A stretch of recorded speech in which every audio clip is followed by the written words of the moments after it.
Hello to the pessimistic, optimistic, and everyone in between. My name is Connor Philippi, and welcome back to the Minnesotan Sports Podcast. And that game hurt a lot more than it should have. I was at the game, obviously, as I'm in this parking garage, and if we had won the game, people would have been a lot less angry at each other probably in this parking garage for cutting in front. You know how parking garages go. But yeah, I was at the game. I wish I would have been able to do the raw reaction from the stadium, but of course there was a bunch of copyrighted music blasting right behind me as I was trying to talk, so I couldn't. It's a big mixture because obviously by the end of this video, I'm going to get to the pessimistic side of things or the optimistic side of things, but I'm going to start with the pessimistic. And the fact of the matter is, we can kid ourselves into being like, when we win a series and we're not supposed to, or we win a game and we're not supposed to, and we exceed expectations, it's really easy to say going into the next series, oh, no matter what happens, I'm going to be happy that we accomplished what we accomplished because we weren't supposed to. But the reality of the situation is that's not how it works. We like to think that's how it works. But as soon as we get to that next level, the expectations rise. And especially the way the Twins did it with such dominant pitching, it felt different. And like, we all started to truly believe, like the last few years, like with the Vikings, for example, last year, there was a part of me that was just like, yeah, like I'd like to think that we have a chance in the playoffs, but the way we won all these games, and like, it was just some part of me knew it wasn't going to work out. This time I truly thought we had a legitimate chance at not only winning this series, but taking on Texas. And just, I don't know, that last out was just way more painful than it should have been, because like really looking at it, I'm going to go more, okay, let's talk about the game first and then I'll get into the optimistic side of things. I thought that Rocco Baldelli's decision to do a bullpen game in a do-or-die game where we could be knocked out was, at the start, one of the stupidest things I've ever seen. It ended up not being the reason we lost, and honestly, it ended up working really well. Besides that 1-2-run homer that was given up by, who was it? Thielbar in the third or fourth inning. Besides that, the bullpen was phenomenal, and hats off to the bullpen, because going into the playoffs, we thought that was going to be the reason why we'd lose. And I said that outwardly when I did that first preview of the series against the Blue Jays. I thought that was going to be the reason we lost, and it was the reason we stayed in this game. We held the Astros offense, one of the best offenses in the entire league, to nothing after the first few innings, and that was incredibly impressive. And I'm really proud of the bullpen. I hope they can come back and be just as good this upcoming season, and if we can get a few more bullpen arms in free agency, we could potentially turn the weakness that was the bullpen all season long into what could be our strength going into the next few seasons. At the end of the day, though, the Twins ended up doing what they did in the first half of the season, and we had that game 2 and even game 1 of the ALDS. It felt like our offense was better, but at the end of the day, it was just two players that made it happen. In game 1, it was Polanco and Lewis, and game 2, it was basically only Correa and a hit by Farmer. So at the end of the day, our hitting, besides a few clutch hits in those games, was non-existent. And that was the really frustrating part, is that our pitching kept us in these games so much that all we had to do was just be serviceable hitting the ball, and we couldn't do it. And that's what's going to have to change next season if we're going to be at this point again and elevate past it, is we're going to need to get some guys in that can hit the ball when it really matters, besides Correa and Lewis. And Julian, honestly, today was amazing too. So that's good news for our future, that Julian clearly is a clutch player that can do well in the playoffs. But also, on the optimistic side of that coin, we have a lot of young guys on this roster and some utility guys that we were really expecting a lot of, like Willie Castro.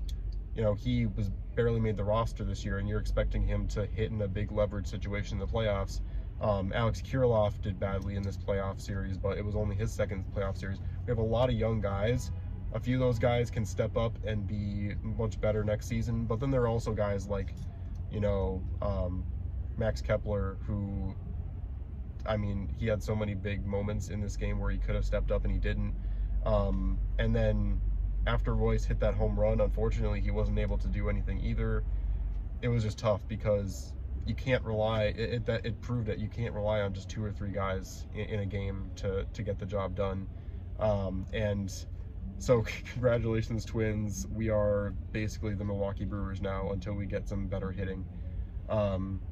It was just very frustrating to watch that and to get that close, and just it felt like one run was a mile away because of our hitting, and that can change next year, and we'll see if it does. But you know, now the Twins are done. The Vikings are horrible. Justin Jefferson's on the IR. That part's looking, you know, bleak. But going to the optimistic side of things, first of all, the Wild start tomorrow, so we can get our hopes up right back again. Like I said, we got the young talent that's still on the way up, as well as, I mean, where is Brooks Lee going to play in this lineup? You know, we could potentially try and get him in at second base if Polanco leaves, and that's probably what we'll try to do if he does end up getting called up next year. But we have some good, you know, guys down in the minors that can come up. But at the end of the day, we have to make some moves in the off season and in the free agent market. I can only hope and pray that this front office finally sees that this team has some serious potential with how good it pitched, and we need a couple more game changers on this roster to hit the ball in those big spots. And if we can get those guys, we could legitimately be a great team next year. And I'm going to be excited to watch this team next year, even with the heartbreak of tonight and what happened. And I'm not going to lie, I was sitting there in the stands just staring forward for way too long. But on the optimistic side, just trying to keep things in perspective, the video that I made before the or after the trade deadline, where I was saying, like, it would be a miracle if we could win a series. This team, well, even before the trade deadline, before we kind of started to ramp things up, I made a video after that game I went to for my birthday in mid-July, where I straight up said, this team is not going anywhere.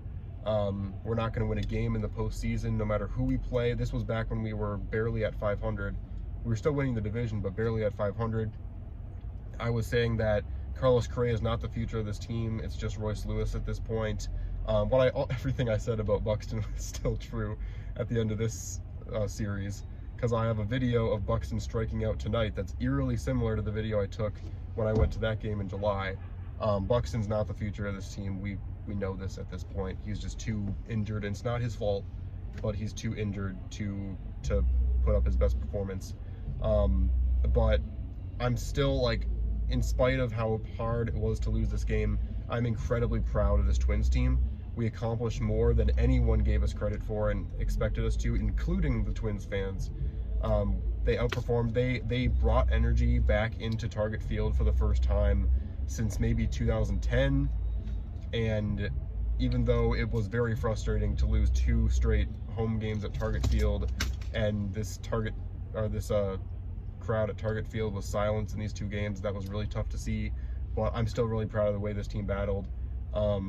We have some great pieces going into the future, and that's as much as we can ask going into this. So I'm still proud to be a Twins fan after the series. It was tough to watch, but I mean, what can you do? It was still a really fun season.